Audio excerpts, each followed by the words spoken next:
दोस्तों, भारत ने कई जंगों में फतेह का झंडा लहराया है, चाहे वो 1948 का युद्ध हो या फिर 1965, 1971 हो और 1999 की जंग।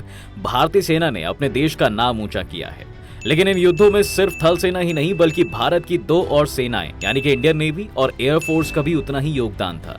आज की इस वीडियो में हम आपको इंडियन नेवी के ऐसे कारनामे के बारे में बताएंगे जिसमें नौसेना ने पाकिस्तान की पनडुब्बी को डुबोकर रख दिया था। तो चलिए शुरू करते हैं आज की ये वीडियो। दोस्तों, भारत का समुद्री इतिहास काफी समृद्ध और गौरव से भरा है।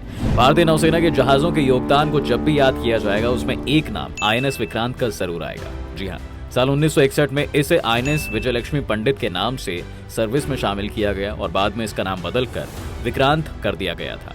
विक्रांत का मतलब ही होता है कि बहादुर, साहसी और विजयी। विक्रांत के नौसेना में शामिल होने के बाद भारत का समुद्र में दबदबा बढ़ता गया। यही वजह थी कि पाकिस्तान इसको खत्म करना चाहता था और हाल ही के सालों में सरकार ने पहला स्वदेशी aircraft carrier INS Vikrant Indian navy को सौंप दिया है। साल 1997 में INS विक्रांत को रिटायर कर दिया गया और उसके 25 साल बाद एक बार फिर से अब INS विक्रांत का रीबर्थ हुआ है। जी हाँ, INS विक्रांत का नाम नहीं बदला गया है और भारतीय नौसेना ने पहले के शिप विक्रांत के नाम पर ही इसका नाम रखा है। नए INS विक्रांत की ताकत ज्यादा है लेकिन पुराने INS की भी कहानी बड़ी दिलचस्प है। दोस्तों, साल 1971 में भारत पाक युद्ध में इस एयरक्राफ्ट कैरियर को लेकर पाकिस्तान काफी टेंशन में था। यही कारण था कि पाकिस्तान ने इसे खत्म करने की प्लानिंग भी की और अपनी पनडुब्बी PNS गाजी के जरिए इसे अंजाम देना चाहता था। पाकिस्तान को पूरा यकीन था कि वो इसमें कामयाब हो जाएगा, लेकिन भारत की ये एक चाल के आगे वो मात खा गया। बता दें कि INS विक्रांत के सिर्फ नाम से ही पाकिस्तान के मन में इतना खौफ बस चुका था कि वो किसी भी हाल में इस प्लेन कैरियर शिप को नष्ट करना चाहता था। साल 1971 के युद्ध के दौरान पाक की ओर से सबमरीन PNS गाजी को इस्तेमाल करने का फैसला किया गया। 1971 में गाजी को बंगाल की खाड़ी में जाने के लिए कहा गया और INS विक्रांत को तबाह करने की जिम्मेदारी उसे दी गई। दोस्तों, विक्रांत का पुराना नाम HMS हरक्यूलिस था, जिसे भारत ने 1957 में ब्रिटेन से खरीदा था।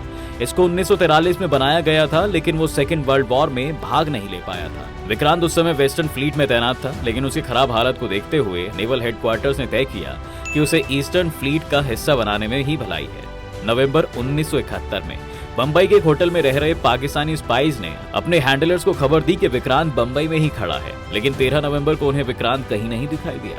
विक्रांत अचानक गायब हो गया।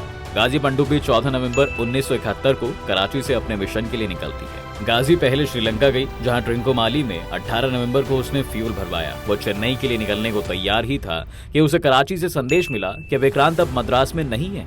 जिसके बाद गाजी ने कराची संदेश भेजा। चूंकि विक्रांत गायब हो गया है तो उनके लिए अगला ऑर्डर क्या है। कराची ने पाकिस्तान की ईस्टर्न फ्लीट के कमांडर ने गाजी को कोडेड संदेश भेजकर पूछा कि क्या उन्हें विक्रांत के मूवमेंट के बारे में कोई इन्फॉर्मेशन है, और इन सारे संदेशों को इंडियन नेवी ऑफिसर्स मॉनिटर कर रहे थे और कोडेड भाषा में नेवल हेडक्वार्टर्स भी भेजे जा रहे थे। इस दौर में पाकिस्तान के पास गाजी एक ऐसी पनडुब्बी थी दोस्तों, जिसमें समुद्री एरिया में जाकर टारगेट को निशाना बनाने की एबिलिटी थी। पाकिस्तान को भी ये पता था कि अगर वो विक्रांत को नुकसान पहुंचाने में कामयाब हुआ तो वो भारत पर युद्ध में बढ़त बना लेगा, जिससे वो भारत को हरा पाएगा।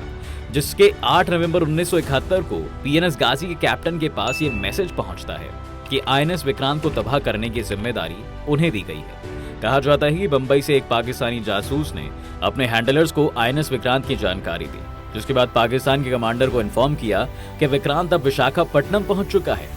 पाकिस्तान के नेवल हेडक्वार्टर्स और गाजी के कैप्टन दोनों को एहसास हो गया कि उनके लिए विक्रांत को तबाह करने का सबसे अच्छा मौका विशाखापट्टनम में ही है। जी हाँ, जब इंडियन नेवी को इसके बारे में पता चला तो वो बहुत परेशान हो गए। 8 नवंबर 1971 को भी भारतीय मेजर पाकिस्तान, जो ढाका और कराची के बीच भेजे जाने वाले संदेश को सुनने की कोशिश कर रहे थे, और अचानक उस दिन कई मैसेजेस भेजे जा रहे थे। भारत को इसका एहसास तो हो गया कि कुछ बड़ा होने वाला है, लेकिन बात पूरी तरह डीकोड नहीं हो पा रही थी कि आखिर पाकिस्तान की चाल क्या है।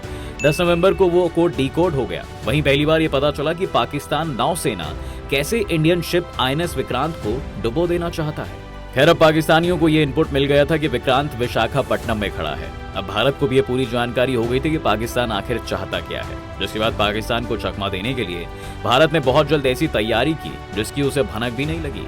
जिसके बाद गाजी ने 23 नवंबर 1971 को ट्रिंकोमाली से विशाखापट्टनम की तरफ बढ़ना शुरू किया और 25 नवंबर को उसने चेन्नई को पार किया और 1 दिसंबर की रात 11:45 पर विशाखापट्टनम बंदरगाह के नेविगेशनल चैनल में दाखिल हो गए। लेकिन उसके साथ दिक्कत ये थी कि नेविगेशनल चैनल की गहराई कम होने की वजह से गाजी बंदरगाह से 2.1 नॉटिकल माइल तक ही जा सकती थी, इससे आगे नहीं। जिसके बाद गाजी के कमांडर ने तय किया कि वो जहां हैं वहीं रहेंगे और विक्रांत के बाहर आने का इंतजार करेंगे। इस बीच गाजी के मेडिकल ऑफिसर ने ये बताया कि गाजी से निकल रहे धुएं ने न सिर्फ गाजी पर सवार 9 सैनिकों के स्वास्थ्य के बारे में चिंता बढ़ा दी है, बल्कि पनडुब्बी की सुरक्षा के लिए भी खतरा बढ़ गया है। उसने सलाह दी कि गाजी को रात में सतह पर लाकर तेज हवा ली जाए और इसी दौरान बैटरीज को भी बदल लिया जाए। इसी के साथ गाजी के कमांडर को भी अंदाजा हो गया कि अगर पनडुब्बी का हाइड्रोजन लेवल पहले से तय सेफ्टी स्टैंडर्ड से ऊपर हो गया तो गाजी के खुद को नष्ट कर देने का खतरा बढ़ जाएगा।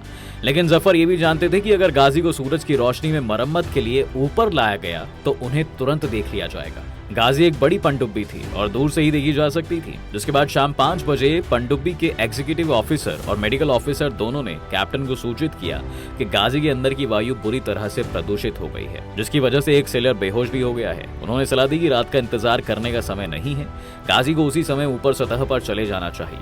इसी बीच पनडुब्बी के अंदर की हवा लगातार प्रदूषित होती जा रही थी।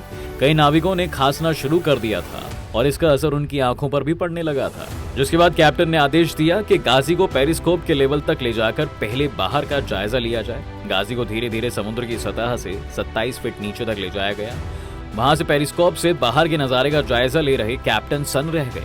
उन्होंने देखा कि मुश्किल से 1 किलोमीटर की दूरी पर एक बड़ा इंडियन शिप उन्हीं की तरफ में बढ़ता चला आ रहा है। ऑफिसर्स ने बिना समय गवाए गाजी को नीचे ड्राइव करने का आदेश दिया। ऑर्डर के 90 सेकंड के अंदर गाजी फिर से समुद्र के तल पर चली गई। 1 मिनट के अंदर भारतीय पोत गाजी के ऊपर से गुजर गया। कैप्टन नीचे ही हालात नॉर्मल होने का इंतजार करते रहे। गाजी कैप्टन को इस बात की खबर नहीं थी कि 3 दिसंबर की शाम 5:45 पर पाकिस्तान ने भारत पर हमला कर दिया।